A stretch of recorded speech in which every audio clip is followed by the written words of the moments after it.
kajian Mutiara Pagi. Pendengar akan kita hadirkan setelah deretan lagu religi dan tadi di awal ada pengajian ayat suci Al-Quran juga yang sudah kita dengarkan.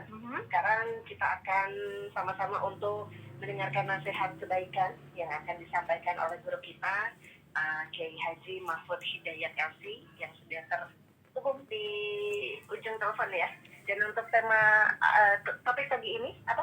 Topik pagi ini adalah tanda Allah mencintai hambanya, pendengar. Dan ini adalah hal yang sering kita renungkan begitu ya. Menariknya karena cinta Allah ini tidak selalu hadir dalam bentuk yang kita bayangkan. Karena kadang melalui kemudahan, kadang juga melalui ujian, kadang juga melalui pertemuan yang tidak disangka-sangka. Kita akan sapa terlebih dahulu Ustadz Kiai Haji Mahfud Hidayat yang sudah tersambung di saluran telepon kami. Selamat pagi Ustadz, Assalamualaikum. Waalaikumsalam warahmatullahi wabarakatuh. Teh Alif dan Mama Risa. Iya, baik. Sehat Pak Kiai? Alhamdulillah sehat walafiat. Alhamdulillah. Dan tentunya kembali untuk menyapa para pendengar, menyampaikan materi pagi hari ini. Tentunya untuk atensi nanti kita buka di WhatsApp 0815 di live chat RRI Digital juga. Terkait dengan tanda Allah mencintai hambanya seperti apa untuk pemaparan yang lebih lengkap sebelum nanti kita buka interaktif. Mangga, Pak Kiai. Baik. Bismillahirrahmanirrahim. Assalamualaikum warahmatullahi wabarakatuh. Waalaikumsalam warahmatullahi wabarakatuh. Alhamdulillahi rabbil alamin. Wassalatu wassalamu ala ashrafil mursalin Sayyidina wa maulana Muhammad wa ala alihi wa sahbihi ajma'in. Amma ba'd. Allahumma faqihna fid din wa 'allimna ta'wil. Kaum muslimin muslimat, para pendengar RRI Pro 1 Bogor dimanapun berada yang dimuliakan Allah Subhanahu wa ta'ala, kita bersyukur kepada Allah di pagi hari mengawali pekan ini senantiasa kita masih diberikan nikmat yang luar biasa, khususnya nikmat kembali untuk menghirup udara di pagi hari, dan mudah-mudahan dengan mensyukurinya itu menjadikan energi positif bagi kita untuk banyak melakukan kebaikan dan perbaikan untuk kebahagiaan kita di dunia dan di akhirat. Ma'asyiral muslimin rahimakumullah. Allah Subhanahu wa ta'ala menciptakan hambanya itu dengan koridornya. Dan di antara hamba-hamba ada hamba yang khusus atau kelas khusus, mereka itu dicintai oleh Allah Subhanahu wa ta'ala karena mereka mencintai Allah Subhanahu wa ta'ala.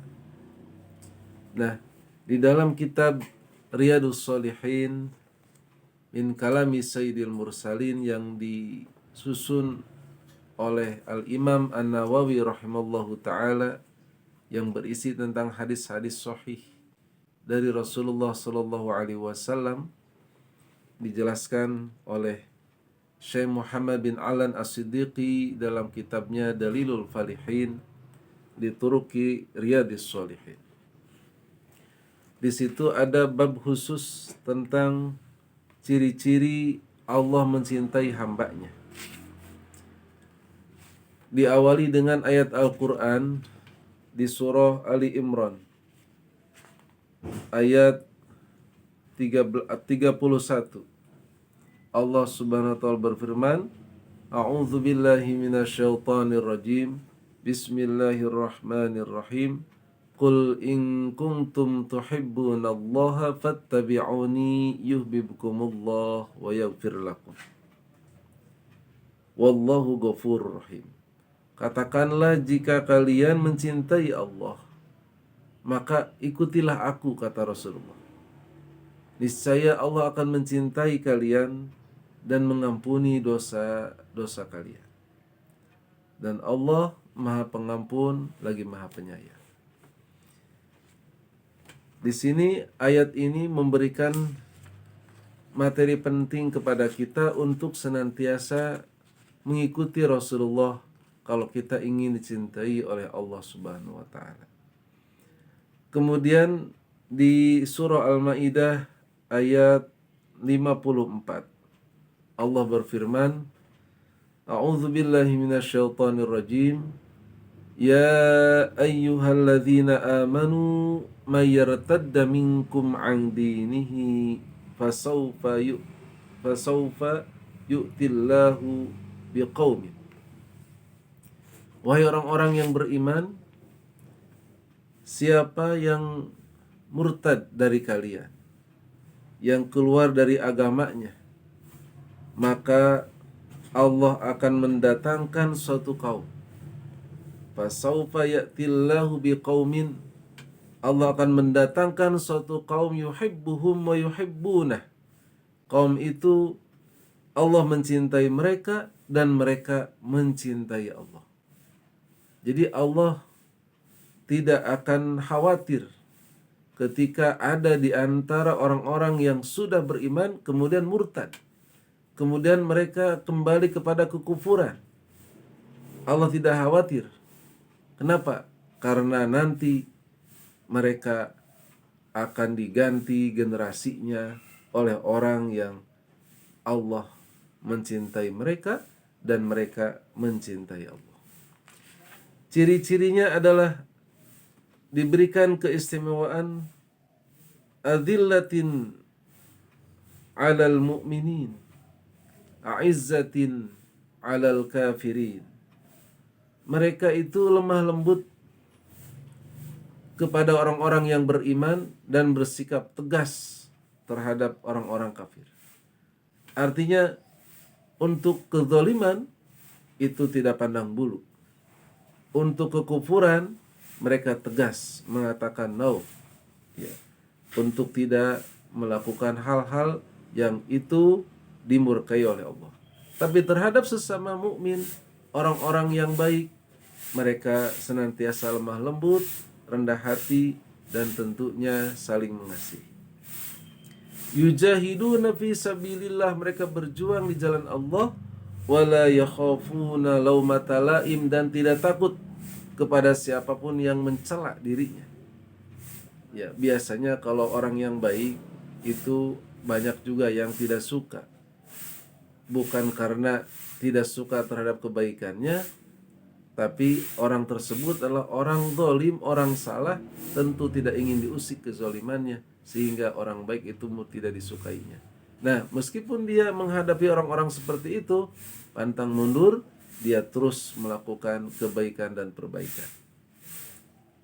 Dzalika fadlullah yu'tihi may yasha. Itulah karunia Allah yang Allah berikan kepada siapapun yang Allah kehendaki. Wallahu wasi'un alim, dan Allah maha luas dan maha mengetahui. Di dalam hadis, salah satunya tentang bab ini adalah hadis dari Abu Hurairah radhiyallahu anhu.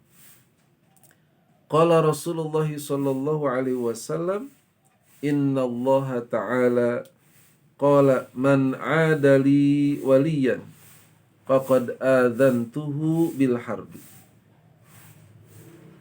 Ini hadis kursi. Allah Subhanahu wa taala berfirman, hadis kursi adalah hadis atau firman Allah yang tidak tercantum di dalam Al-Qur'an. Ya, maknanya itu dari Allah, sedangkan lafadznya atau redaksinya dari Rasulullah sallallahu alaihi wasallam. Nah, di dalam salah satu hadis kursi di sini Allah Subhanahu wa taala berfirman, siapa yang memerangi kekasihku, maka berarti dia telah menabuh genderang perang dengan. Wa ma taqarraba ilayya 'abdi bi syai'in ahabba ilayya mimma aftaradtuhu 'alaihi.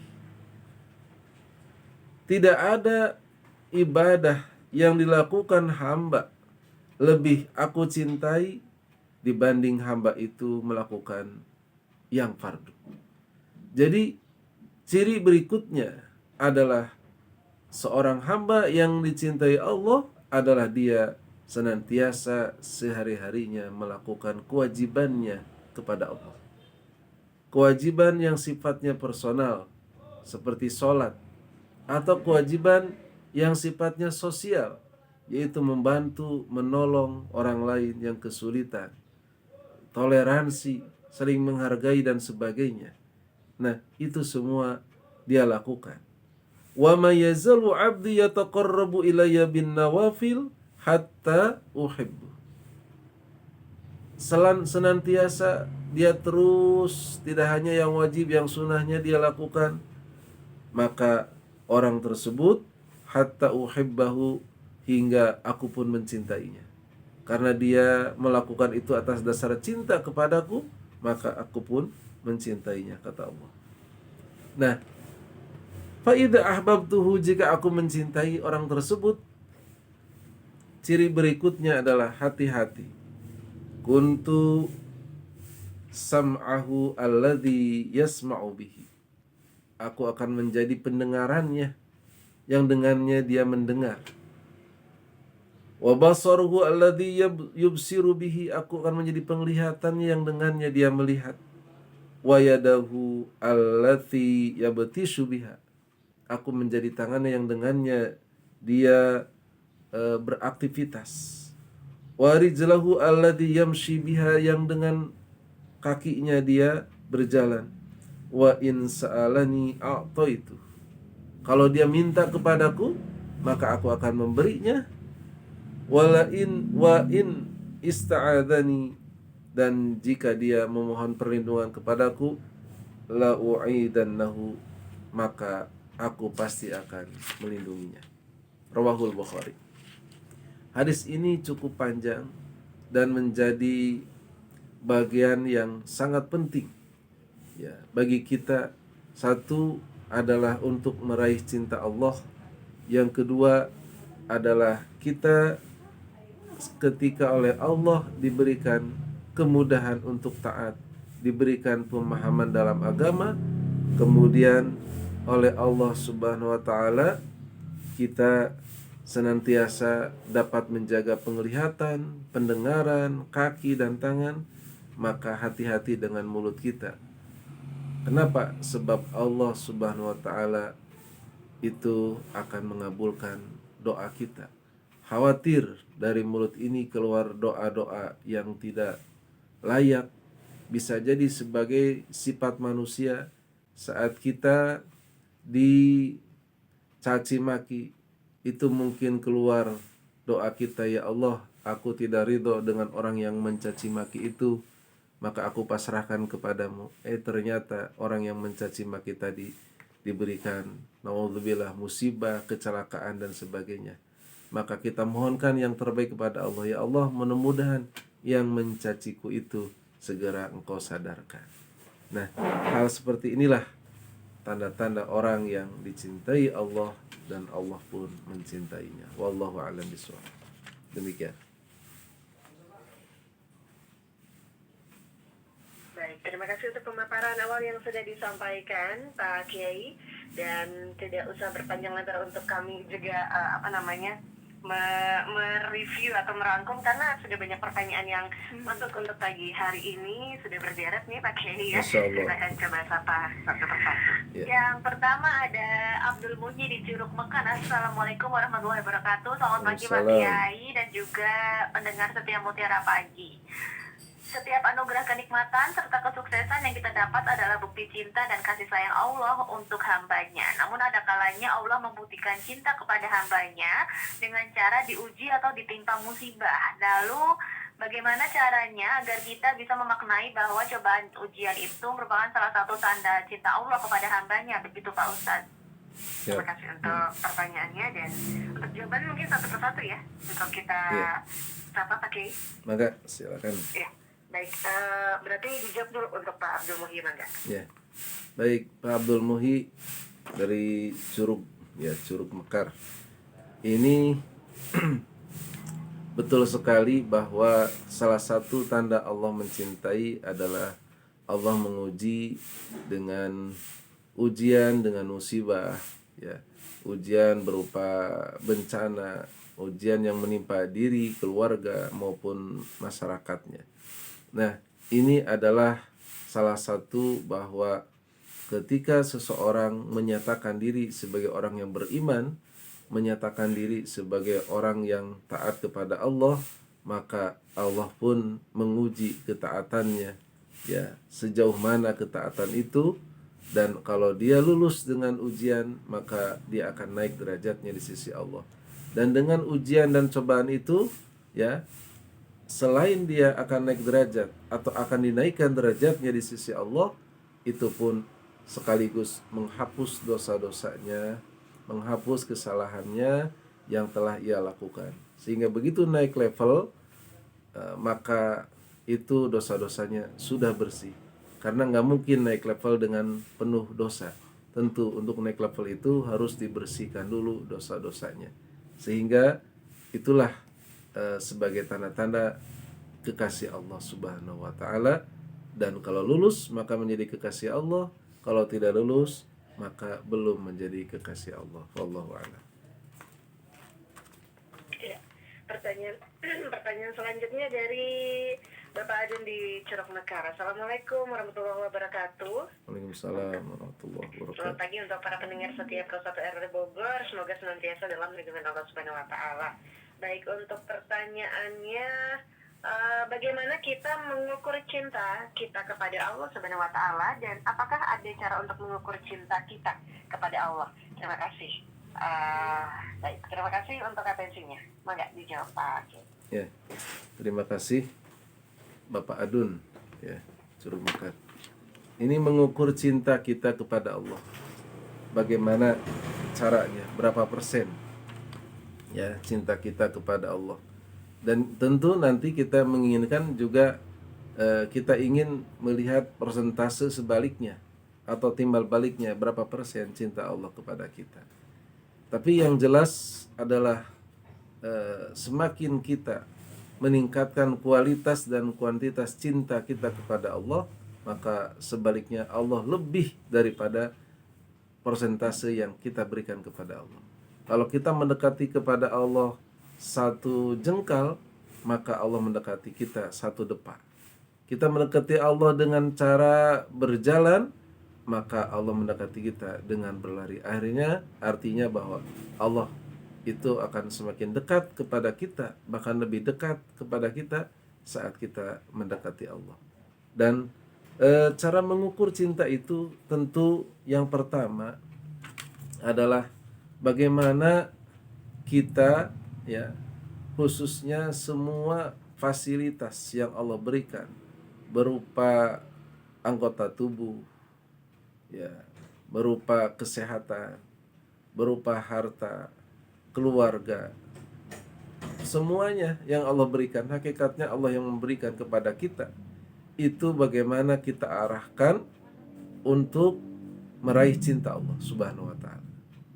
Nah, maka semakin banyak kita arahkan kepada cinta Allah, maka semakin besar kuantitas dan kualitas cinta kita kepada Allah. Sebagai konkretnya adalah, ya, bahwa dia itu ketika Allah Subhanahu wa taala mencintai hambanya, ya, karena dia misalnya semakin sering melakukan kewajiban, bukan sering lagi, memang kalau kewajiban itu sudah seharusnya, semakin sering melakukan hal yang sunnah, maksudnya selain kewajiban ada yang sunnah, dia lakukan yang sunnah-sunnahnya, ya, tidak hanya ibadah yang individual, juga ibadah sosialnya dia giatkan. Nah, itu akan semakin menarik cinta Allah. Saat Allah mencintai hambanya, Allah sampaikan kepada hambanya yang ada di langit, yaitu para malaikat, bahwa inni uhibbuhu, hai malaikat, aku mencintai hamba ini. Maka malaikat pun disuruh oleh Allah, kamu sampaikan kepada teman-teman kamu yang ada di langit, kemudian sampaikan hal ini kepada manusia yang ada di bumi, bahwa aku mencintainya. Nah, ketika itu maka makhluk bumi pun, manusia itu tergerak hatinya untuk menerima orang itu dengan baik, sehingga dia dimanapun berada diterima dengan baik, direspon dengan baik, welcome dan seterusnya. Orang ketika dia berada di tengah-tengahnya, mereka merasa senang, merasa teduh, ya. Dan itu adalah bagian dari ciri bahwa Allah mencintainya.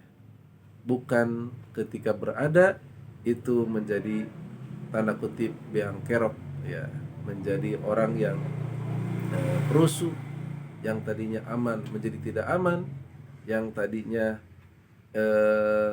adil menjadi penuh dengan kezoliman dan seterusnya.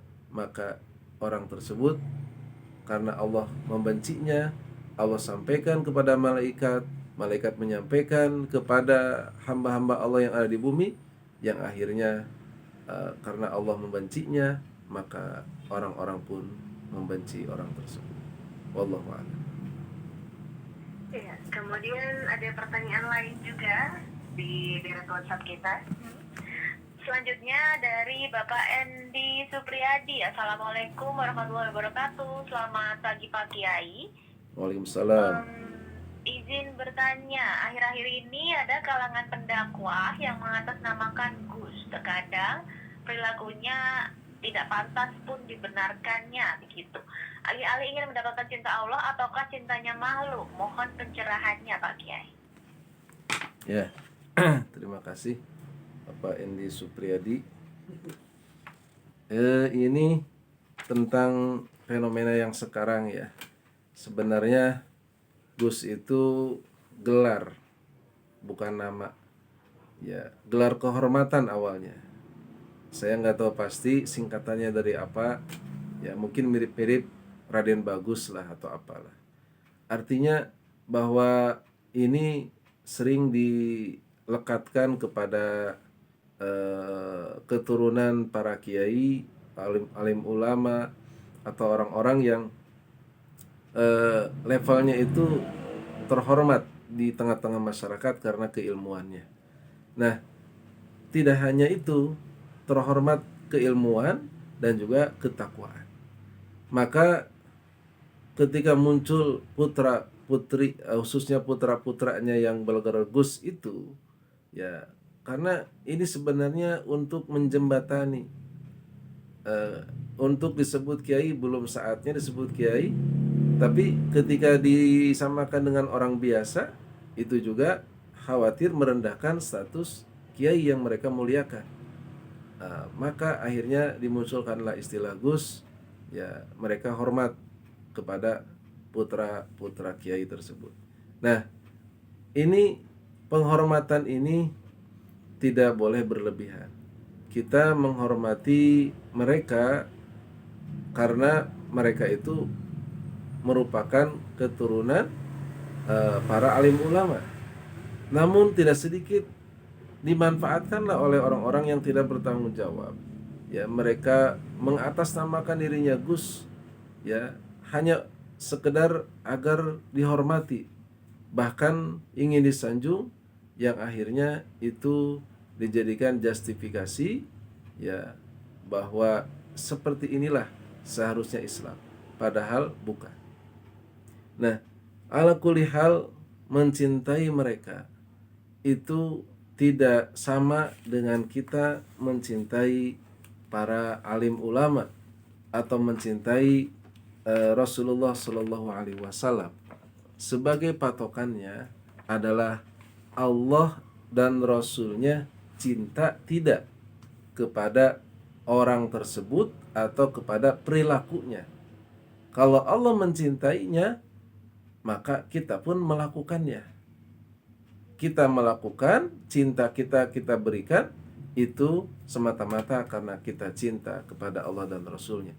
Tapi ketika mereka menyalahi koridor, ya, siapapun, tidak hanya Gus, bergelar kiai, mau bergelar apa, ya, mau bergelar ki, syekh atau apa, kalau itu melenceng, tidak sesuai dengan yang Allah dan Rasulnya cintai, tidak sesuai dengan koridor agama, tapi koridornya hawa nafsu, maka kita pun tidak perlu mencintainya.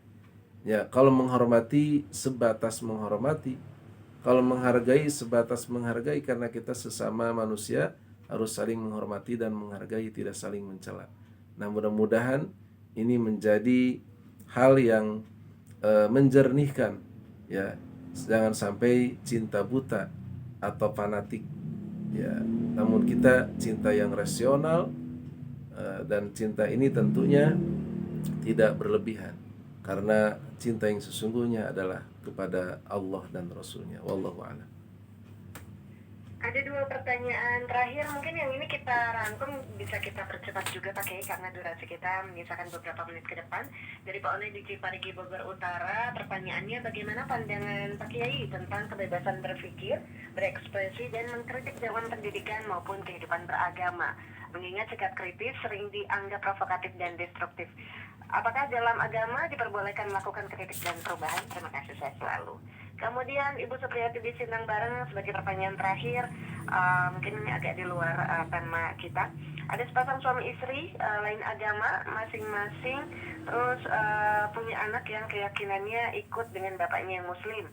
Ada juga yang ikut ibu agama lain. Bagaimana kalau rumah tangga yang seperti itu Pak Kiai? Maka.